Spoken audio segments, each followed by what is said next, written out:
welcome to an episode of The Spotlight here on Afrovibes TV and Radio. We are joined, ladies and gentlemen, by Ivory Hecker. Well, I guess I would say former Fox 26 reporter. We need to talk so much about what you've been doing and what you've been uncovering when it comes to censorship and just communicating the truth. How does it feel to be where you are right now? It feels great, you know. It feels good?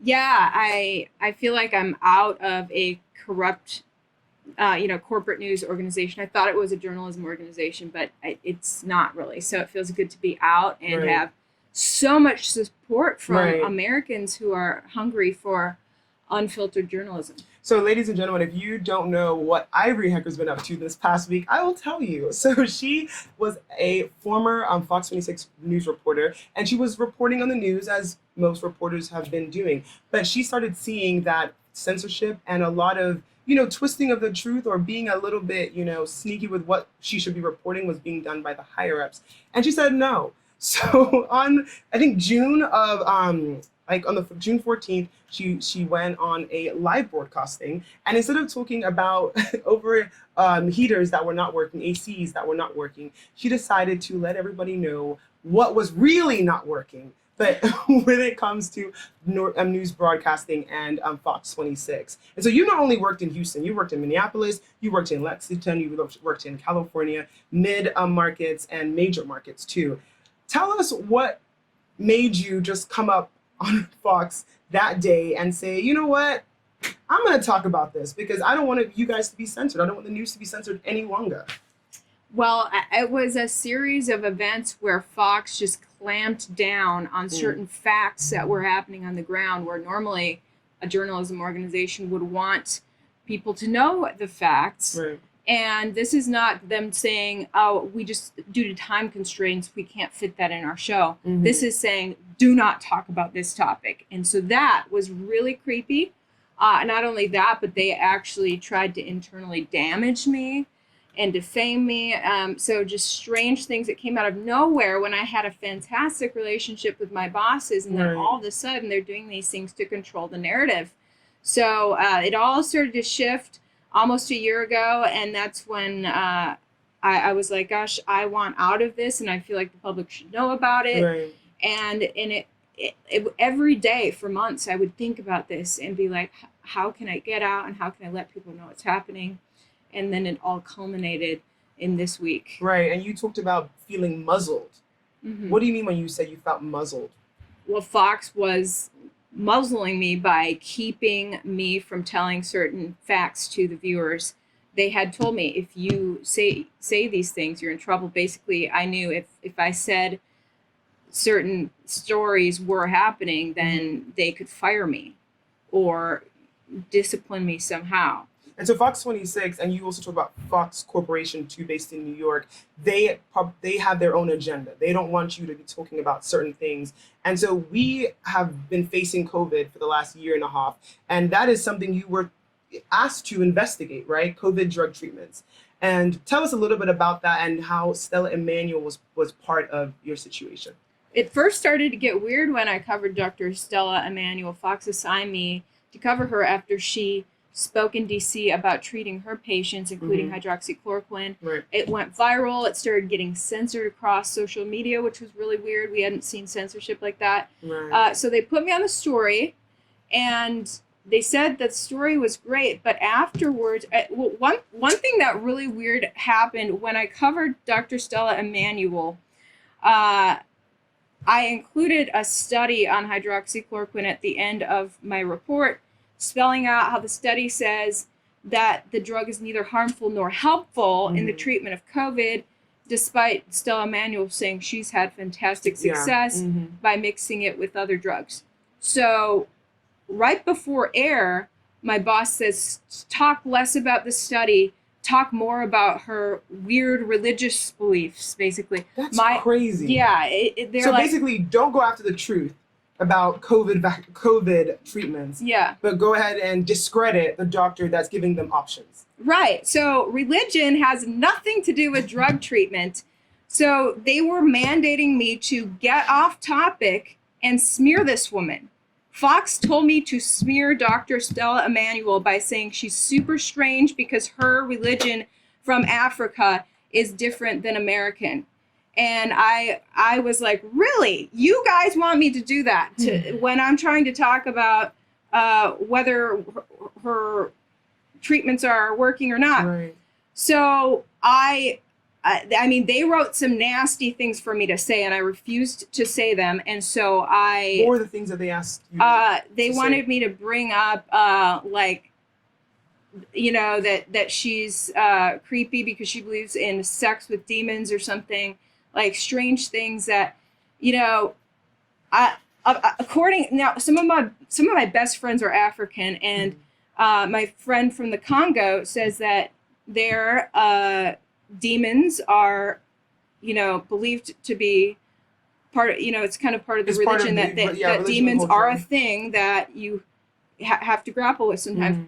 So it's part of that cultural heritage that Dr. Stella Immanuel, being from Africa, does believe and I guess preach about. I guess she does, you know, she's a very religious person. So, but that wasn't the point. Yeah, that's a side topic. Had nothing to do with COVID treatments. Yeah, so that was strange. So I just added that, you know, her religious beliefs are raising a lot of eyebrows for people as well. They're talking a lot about that, and I kind of left it at that, and I did speak less about the study. So it's really strange that 2 weeks later they came at my throat saying I wasn't talking enough about studies, when with Stella Immanuel they told me not to talk so much about it so that I could smear her instead. So I have my own opinions, but what is your opinion as to why they wanted you to smear her as a person, not even as a doctor, not even her credentials? It was just to smear her beliefs and add that to the pot of things, as opposed to saying, hey, this is what one doctor believes in. This is a drug treatment that could be used to help people and avoid so many deaths. And here are some other ways as well, and other treatments that doctors are investigating. Why not go down that hole as opposed to going down, this is what she believes, and trying to discredit her? What was the point of all of that? It's so hard to figure out that point because the news is never, the bosses are very manipulative. They're never clearly forthcoming by why they do what they do. But one thing that was talked about in that morning editorial meeting when I was assigned to cover her, our station president, Dart, said that he believes that Dr. Stella Immanuel is being attacked right now because Trump retweeted her. President Trump had retweeted that her saying that her treatments work, and basically the media is on a tirade to crucify Trump. Anything that he approves of, they want to rip apart. So then, oh, he likes this doctor. Let's see what we can find about her that's weird and creepy, and that we can discredit her. Even if it's at the expense of American lives, right? Apparently, it's I'm working on a news report right now, my first independent report, talking about COVID drug treatments. Congratulations, by the way. Thank you. Yeah, this report, I actually started working on it while I was still with Fox. I was working on it secretly because I was under a ban from covering this stuff, which is so unjournalistic. You're talking about a ban from covering COVID drug treatments. Okay. Yeah, they had put me on like an ongoing ban. And so I was like, you know what, I'm just going to work on this in my personal time. And the more I uncovered, the more I was like, it almost feels criminal to not be talking about what's being uncovered over this period of months. You know, it's been over a year now that we've been under COVID, and researchers and doctors have been learning a lot that's not being talked about. You don't hear treatment for COVID really talked about anymore in the media. It's all vaccines. But what if you catch COVID and you don't want to die? You catch a bad strain and you want to get better? Media doesn't talk about solutions for that. It's just get the vaccine or else. Why do you think that they push so heavily towards the vaccine? Are there pharmaceutical companies that are standing to gain so much from this? Or is there another agenda that would make them say, you know what, let's just focus on the vaccine as opposed to just how you can avoid getting COVID altogether? It's probably a combination of the pharmaceutical interest or the special interest, the peer pressure to keep in line with the rest of the media, and the peer pressure, the funding, and I don't know. So when you say peer pressure, you're talking about Fox trying to keep up with CNN and like yeah, other exactly. big media Well, yeah, corporations? it's like, well, all the other media are talking about it this way, so if we go off of their narrative, then we'll be a target. So we better just keep in line with covering everything else that they are covering, and not ask the people's questions. Right. Wow.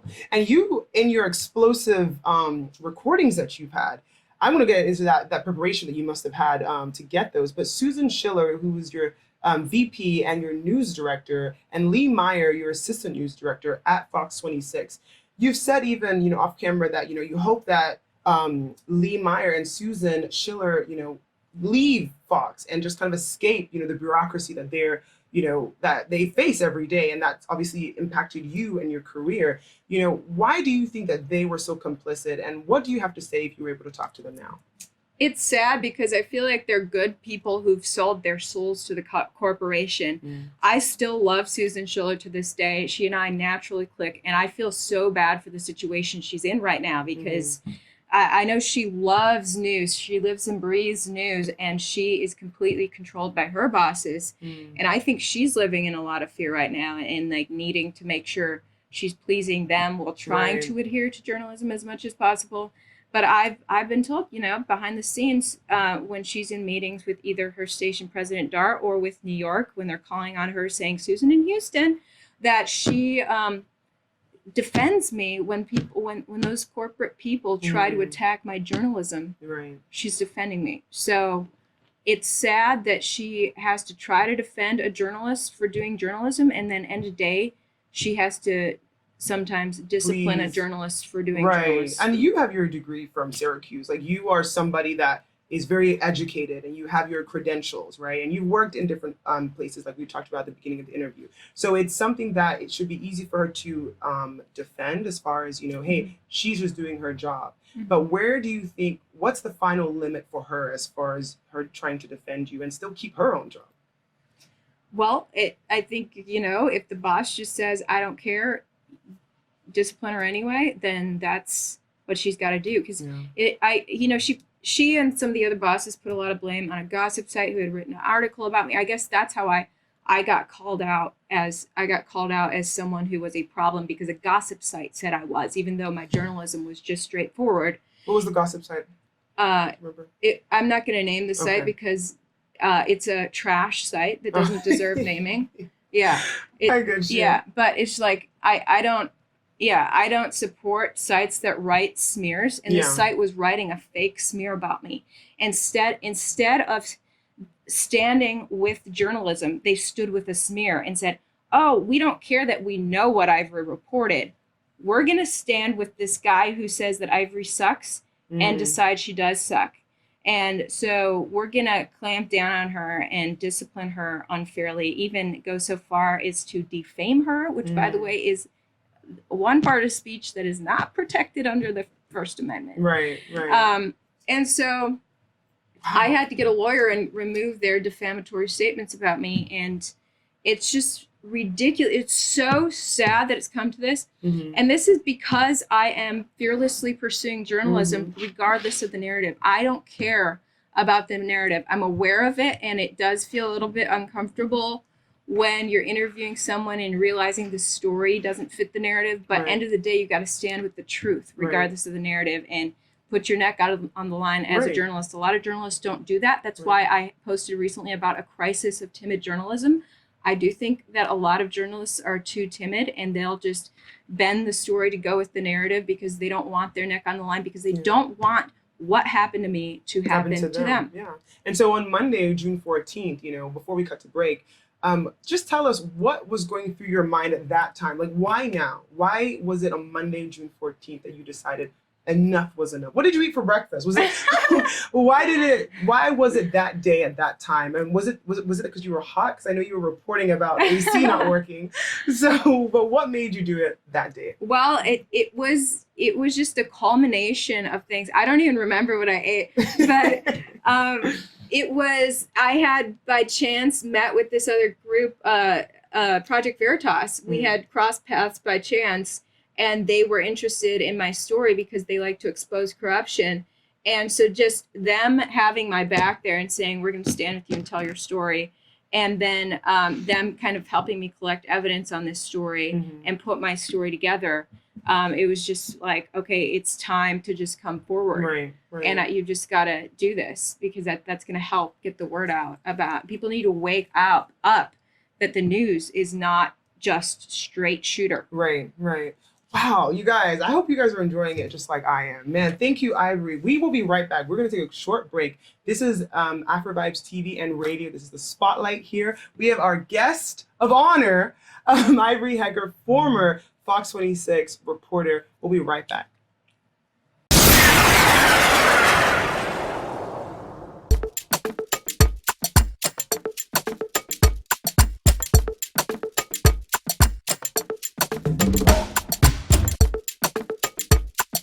Hey guys, welcome back to the Spotlight here on Afrovibes TV and Radio. My name is Issa, and I'm joined by our guest, Ivory Hecker, who's former. How does that feel to say? How does that feel to hear that? Former Fox 26 reporter. It feels liberating. Liberating? Yeah, it's you, sad to say. You've said in other interviews that you are no longer wanting to even, have a career in a big media corporation. How do you feel? What do you want to do next for your career? Yeah, I mean, at this, things could change, but at this time, I feel just burned by corporate news that I'm just like, I don't want to work for another corporation right now. That could change later, but I can tell you I will never sign a contract like I signed with Fox. It's horrible. Your contract with Fox, was that just never ending? No, it was gonna expire eventually, but while you're in it, all your rights are gone. All your liberties are gone. Yeah, because I think a lot of people don't really know what it means to be a reporter in a big organization. I mean, we see it. We see people reporting on on CNN, on ABC News, on Fox. But just to tell our viewers a little bit about what does it mean to actually be a reporter? What can you say? What can you not? So just on a general standpoint. You can only say what your boss has approved, and nothing that's too controversial. What's like the workflow? Like, is it that you pick your own stories? Are you given stories? And does it go through editorial editing, or do you write your own stories too, or do you just read the stories? Yeah, I write stories, I read stories, I pitch stories, and I report stories. So, but I always have to, for whatever's going to go on TV or on the website, I have to pitch it first to my bosses, and they have to approve it. Okay. And then once they approve it, then I have to write it, and then they have to approve the script. So they'll change my script around to make sure that it fits their narrative. Wow. And so is it that on the live broadcasting on Monday, June 14th, I believe, you just went off script, right? I did catch. And by the time that they realized you were off air, I mean, it was already out there. Yeah, and I didn't know if they were going to cut my feed or what, but I was just like, I've got to get this message out to as many people as possible, because I just want people to know how controlled the media has become this past year. It's really alarming for free speech and for individual liberty, period. Right. So, but I went off script, and it was important to just say that. I mean, I wasn't going to talk any different. I wasn't going to go crazy or something. I was just going to be like, guys, this is what you need to know. Yeah. Okay, now back to what Fox wants me to cover. Right. Yeah. Which was those damn ACs. No, but you talked about that when you're under contract, you can't talk about certain things, right? Mm-hmm. But you've also said that they did not let you post on social media, right? Instagram, Facebook as well. Mm-hmm. And you had a blackout where you weren't able to post about COVID until they again allowed you to. So it kind of it's more than just what is on the website and what they air on their live feed too, right? Right. They control my social media as well. But in my entire journalism career, which has now been 9 years, there was never a time until this past year where I was controlled on news stories like that, on newsworthy topics, where they're saying, don't put these facts out. Right. Yeah. And they disciplined me harshly on social media. I went for at least a month or 2 months where they were just completely locked in on my social media. I couldn't post anything without their approval. So if let's just say you posted something, what would have been the punishment? What would they have done? They could have fired me, because they wrote a letter. It would have been that serious? Yeah, they wrote a letter saying if you don't correct yourself and get in line, you'd be terminated. I'm just shocked. I thought that it would be like maybe they would suspend you or they would talk to you about it, but this is your own personal Instagram and Facebook page that they're telling you what. Yeah, well, it's public, and I know as an employee of Fox, who's on air, I know that I represent them at all times. I get that, and I respect that. What if you were able to say a disclaimer like, hey, this is not, based on anything to do with Fox. This is just me as an individual. That was still grounds for termination. Yeah, when you're talking about newsworthy facts, that should be what a journalistic organization wants their employee to put out. Instead, they're holding back some of this stuff, and it's like, why? That's so creepy. Never in my life. And it's not just Fox, it's other organizations, other media corporations as well. So it's not just them, it's just they so happen to be the one you are working with. It's really interesting how a lot of the news corporations are ignoring my story right now, where it's gone so viral, and a lot of people have covered it, and a lot of people... You've gained so many followers. I mean, you're at 147,000 followers right now on Instagram alone. So people are talking about it. So I gained over like 120,000 followers from doing that. Yeah, that's saying that America and the world is fed up with the fake news. They want to hear from a genuine journalist, and who's going to expose what they're seeing is fake. They just want to know why the news is coming off so phony. And now I'm helping explain why that is. And so they're gravitating to some authenticity. People are hungry for authenticity in this fake world right now. And you've included excerpts by your news director, your assistant news director. Are there in the future, when you drop more things, which I'm sure you will, does it also include any other colleagues, or is it just really what your encounters with them?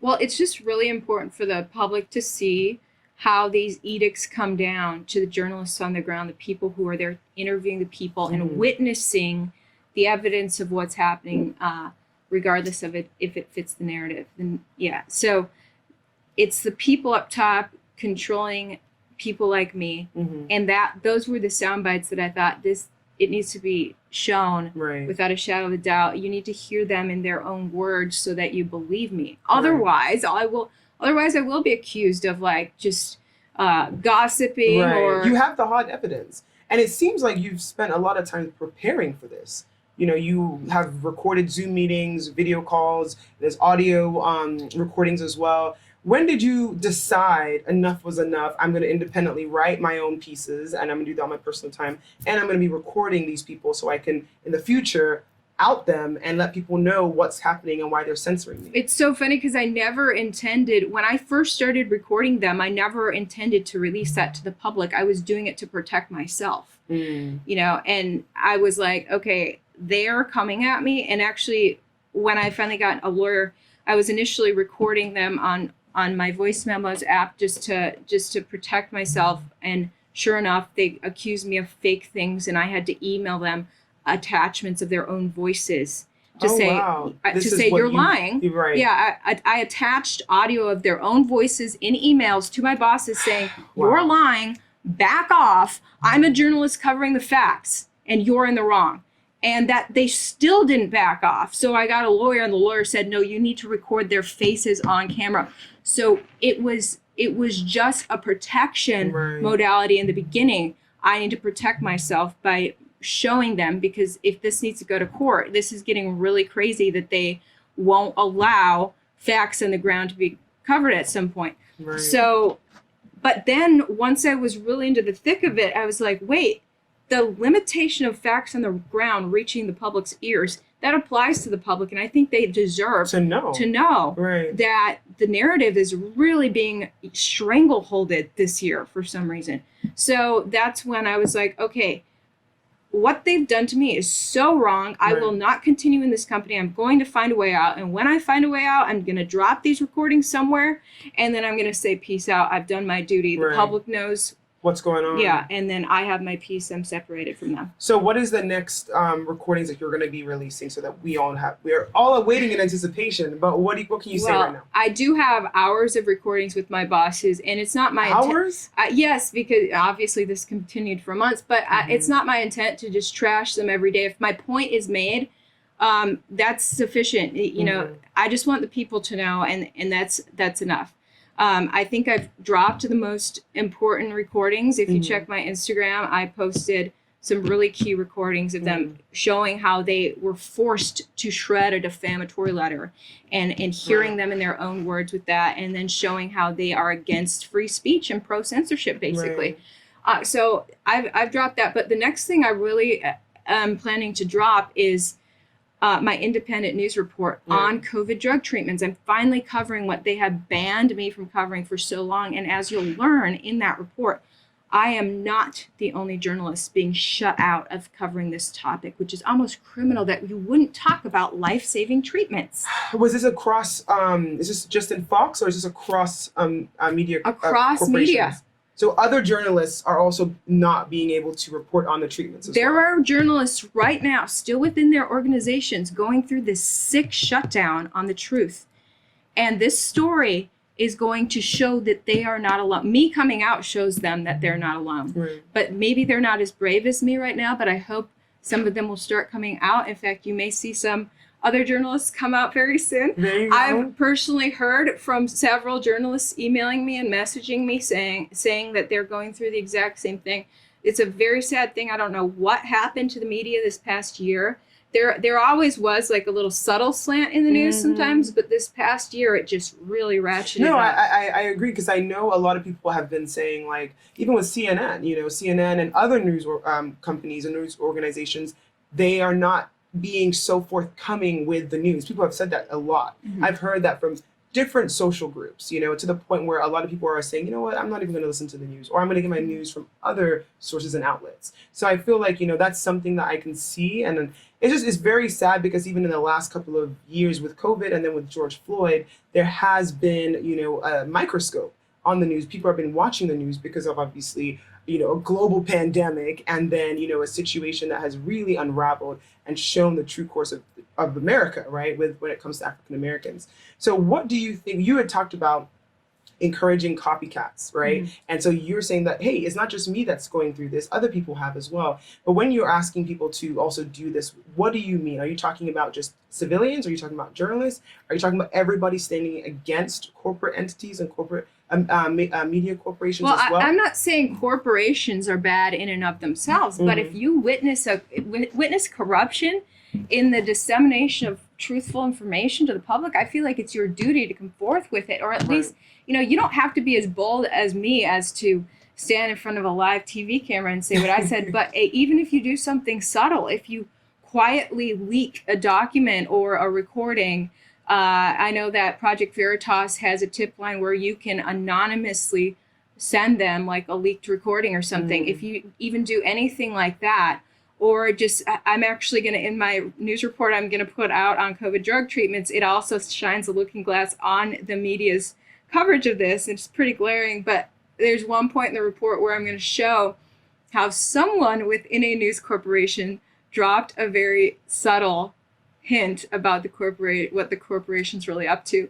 There's many ways that if you're not ready to give up your salary and your benefits, like I just did, there are other ways that you can silently be a whistleblower within the organization. I think it's so important to just allow, put that pressure on, even if it's subtly, so that we can get back to truthful journalism, collecting and disseminating the truth, the facts on the ground, without the interference of corporate overlords. Right.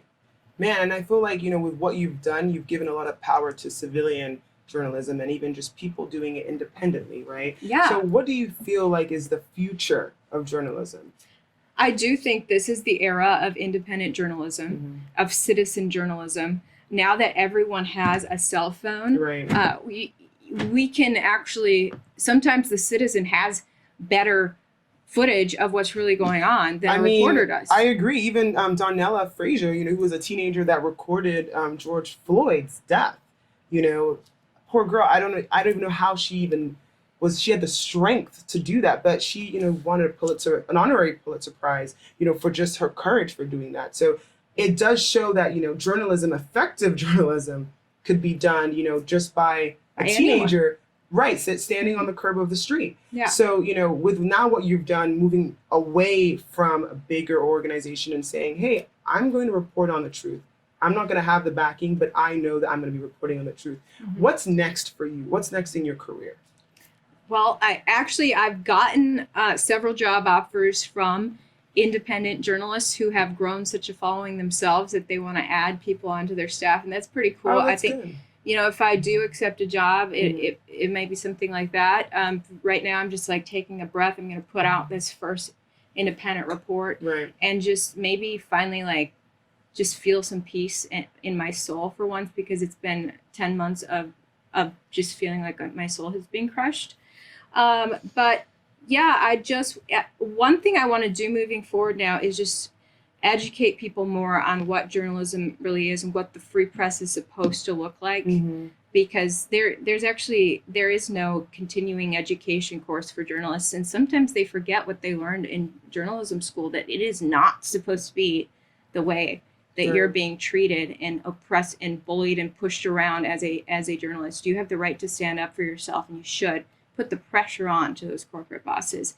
Let those straight shooter stories be told. Right, because you've kind of taken the power away from the larger bureaucracies and said, you know what, I'm giving the power back to the people, and the truth as well. And so I feel like a lot of people have seen what you're doing and have commended you, but there's also people that have said, no, this girl's doing it for clout.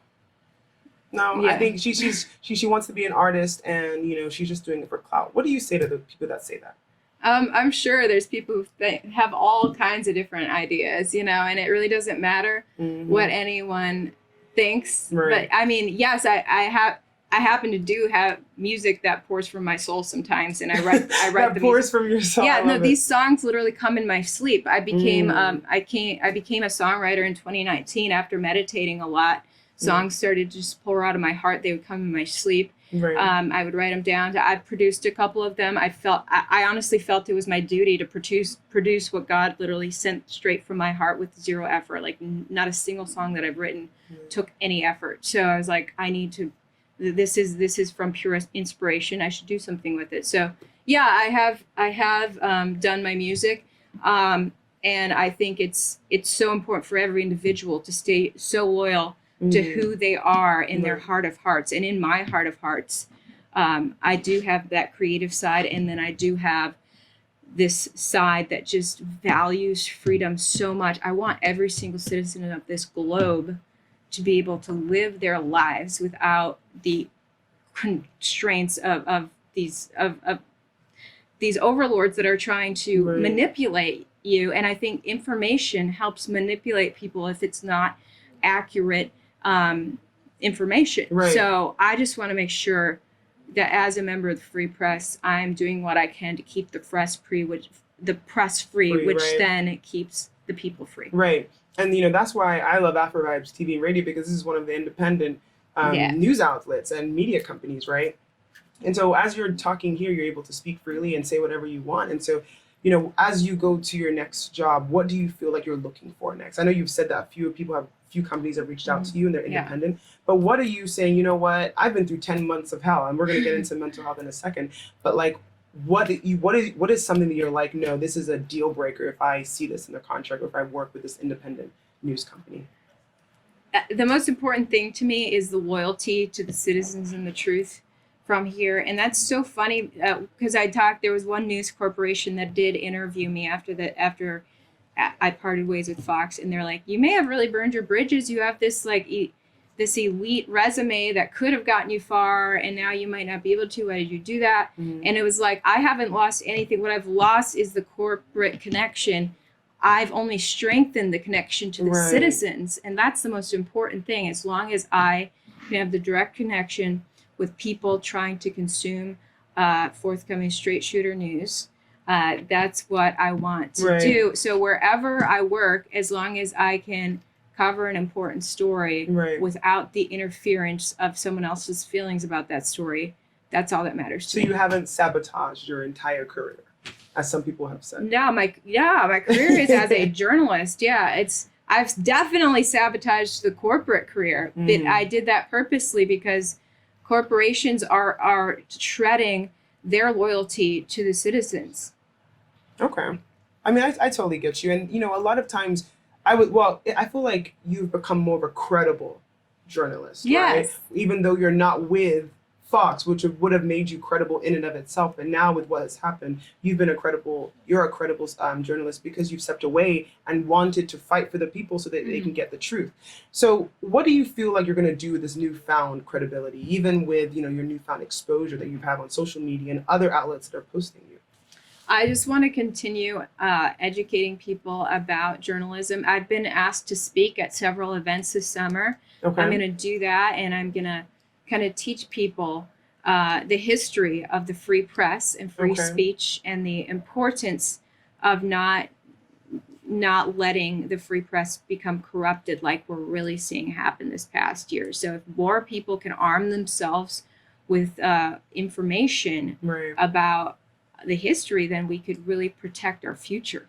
And then, you're a human being, you're definitely somebody you're hardworking and everything, but you're still a human being. How has this whole situation affected your mental health, I would say? Because, for me, I have my nonprofit in mental health. And I feel like, when we talk about advocacy, when we talk about, mental illness and just mental health in general, I mean, this must have been a stressful week for you, Yeah. And I know it's been a stressful almost year for me. I know. How are you doing?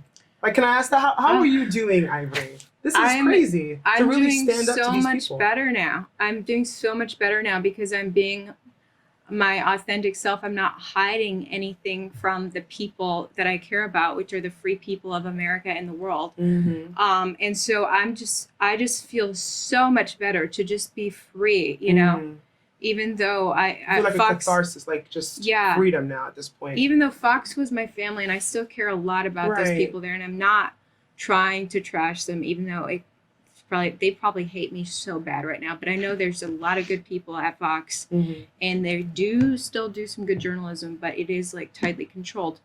And anyway, I feel so much better. It was the hardest part was last August when they first started to unjustly come at my throat. It was just so strange that it just made no sense. And I remember when I realized that the company was taking a bold stand against journalism, and I realized that's a deal breaker for me. Right. I no longer want to be a part of this company.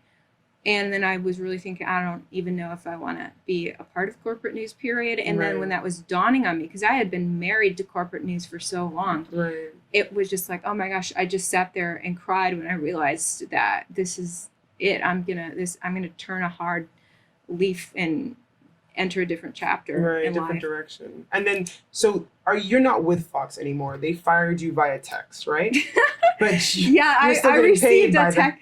I received a text from a source who wishes to be anonymous, who is not a part of the company, a third party, saying that my boss Dart told this person to tell me that I'm fired. But you have not officially gotten a termination letter from Fox headquarters, right? No. And you were paid. I know, and I may have. Honestly, my personal email inbox has been absolutely blown up by so many supporters. So thank you to everyone who's supporting. But there's a chance that there's an email from Fox somewhere in there. I don't know. But Fox shut down my corporate email. Oh, I bet, yeah. And then speaking of supporters, even your mom, Renee Hecker, she opened up an account, Give, Send, Go, which is a Christian crowdfunding site. And you guys have raised $173,000. It's amazing. More than that. Oh my gosh. And that just shows how much people want to support independent journalism. They're sick. They're sick of this narrative news telling that they've seen. And so I'm really grateful to everyone. And even just continuing on with your transparency, what do you say to those people that are like, wait, what is she going to do with the money? What are you going to do now? I know you're not working right now, but what are you going to do with, what is your plans with that money that you guys are raised in the crowdfunding site? I want to figure out if I can, get a website going, maybe get something set up to make myself an independent journalist, maybe get some equipment where I can shoot, edit, put out my own work. Content, right. So so you're just gonna be your own Fox. Yeah. You're gonna be the reporter. I mean, you were already the person that was investigating, that was writing, that was reading out your news. Mhm. So now you're just going to go ahead and also air it on your own terms in your own way as well. Right. Wow. Yeah, That's it's a big great. endeavor. You know, it's not hard to put out independent news now. We see citizens do it every day Yeah, but with their cell phones. That's true. That's So- true. But that's what you're going to do primarily. Do you have any other plans in your career to do anything else, or are you just kind of? Well, actually, it's funny because, you know, fitness has always been a passion of mine. I remember. And that's the thing. After I realized that I got to get out of Fox, I was racking my brain. Okay, how do I fund myself once I leave Fox? What do I do? And I was like, well, fitness. I care about fitness. Why not be certified as a personal trainer? So I actually bought a personal training certification course Okay. that I'm hoping to complete this summer, to at least have that as well. Right. And just like, because why not, you know, monetize all your passions. Right. I've been monetizing my music. People have been asking me to play live music gigs. Mhm. So I plan to continue doing that because Right. it just heals my heart. In fact, talking about mental health, when Fox was first coming at me, my bosses would sabotage me with these Zoom calls or phone calls. And I was just like, you know, and it would just make my heart so heavy. And then I would just crave my guitar. And then as soon as that phone call was done, I would like grab my guitar. They and made just- you so and, like- anxious that you were like, I need to release. And the guitar would just like bring this wave of peace over me. And then like an original melody would pour out. And like literally Wow. the struggle with Fox actually led to some of the most beautiful songs that came out of my heart that nobody's heard yet. I kind of put all my music producing on hold because it was so overwhelming dealing with Fox and figuring out what to do next. So you plan to release more music in the future? Yes. In the coming future? Yeah. This for summer? sure. I would love to. Yeah. There's this great producer named Bongo in Maine, and he was creating this amazing beat for this song that had come in my sleep. And in December, we were really making headway, and then things got so heavy in my life. You know, Fox had that call with me in December where they're just like, you know, blatant with me that they are pro censorship and anti free speech, and I was just like, gosh, what's the state of our media? This is a censored press. What's the future of America if this is a censored press? And it was so heavy. And then I was like, Bongo, I'm sorry, I can't continue with this song right now. Man. It was just like soul crushing. So we have this half produced dope beat, and I'm gonna get back with Bongo because he's one of those inspired artists himself where things just pour out. So, and I think he was going through some dark stuff too. It's been a dark year for so many people. Oh, yeah. But like we talked about, music and art are so healing to the soul. So I'm really grateful for the music. I like that you have like the fitness and you have the music and you still have like the independent work that you're doing too. And so, do you have any time for social life in your life? Are you dating anybody at this point? Or are you just like focused on your work? I'm so single right now because I honestly, my friends and a lot of my friends have been like, where are you, Ivory? Because honestly, this issue with Fox and like trying to figure out a way out and trying to properly tell the story to the audience has consumed me over the past few months, and I kind of shut a lot of people out. So I'm really hoping to just take a real breath and get back to enjoying life. Right. And then we know your mom is very supportive. Obviously, you know, she's opened up that crowdfunding account for you or with you, I guess. What about your other family members? You know, like, you don't have to go too deep, but just, you know, have they been supportive as well? Has this been hard for them, you know? The Hecker family? They've been so supportive. It's so wonderful. The entire family is just like have said that they're so proud of me for this. So many Americans are sick of the controlled media saying that they're being forthcoming. Right. You know, whatever Fox said in that fake statement they put out about me is like, no, you guys are not that kind of. I think people also know this. That's another thing. It doesn't come as a shock to most people, especially Fox, out of all the media outlets. Like, I don't think... and CNN. Yeah, that's the other one. Yeah. Honestly, All of them. No, a lot of people really thought that Fox might be the one who is a little bit different, but Fox is really crumbling to pressure, I think, and really everyone's getting in this weird lockstep with the narrative. I don't like it. Yeah. Well, it's awesome just to see, you know, the courage and the bravery to come out and say, you know, hey, I don't think this is right. And because I don't think this is right, I'm going to do something and I'm going to say something about it.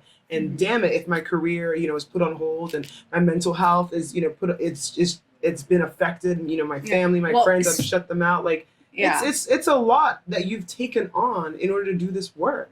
Yeah. If I had stayed in Fox, that would have been very harmful to my mental health. Doing what I did, having the courage to be authentic, is what can purify your soul again and set you free again and give you life again. So I just encourage anyone out there who is feeling under something that is hampering their authenticity to get out of it. Be bold, stand up for your own self and others. Everyone needs to be surrounded with some authenticity. Right. And I love to always end, you know, my interviews with motivation, because I feel like, with just like you said, it's been a hard year for a lot of people, And, you know, when we talk about COVID, when we talk about job loss, when we talk about deaths in the family, even just inconveniences and things that, you know, you did not plan for. Everyone's going through stress in different levels of it. And so I really applaud what you're doing. And before we end the broadcasting, you know, can you just give us a little bit more of like, what are some things that you would say as you go forward that's going to be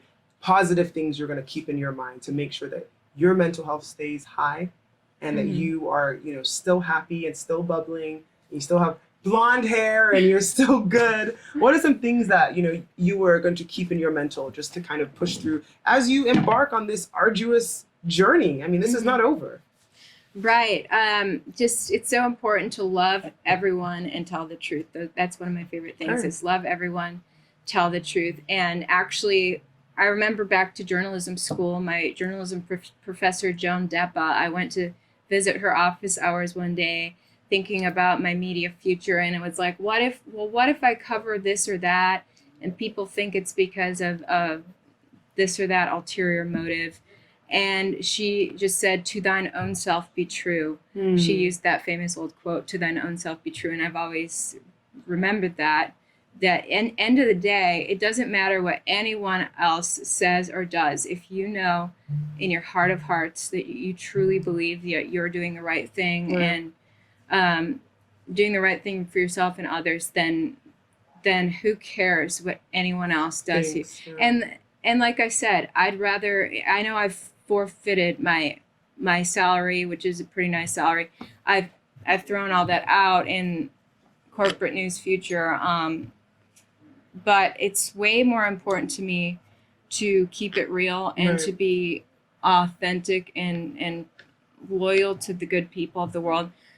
I'd rather do that and throw everything else out. And even if everything backfires and I'm broke in a shack in the woods, at least I'm true to myself and true to what's right. I mean, as they say, it's if you're going to do something, you might as well do it well. And you do it right. Right. So if you're going to be a journalist, you should tell the truth and report the facts. What's the point of doing it? What's the point between you and a fiction writer? Right. And so I feel like, you know, it's brave what you're doing. Thank you so much for coming on to Afrovibes TV and Radio, the #1 African and Caribbean station worldwide. We are so happy to have you because it's not every day that someone, you know, who's working at a big organization, a big media company, stands up for the people. And I think that that's very commendable. And we'll be following you and seeing how everything goes for you. We wish you well. And thank you guys for tuning in. This is Afrovibes TV and Radio. This is the Spotlight here. My name is Issa, and our guest here, Ivory Hecker, former Fox 26 reporter and now actually current independent reporter, right? That's right. So thank you guys for tuning in. We'll see you next time.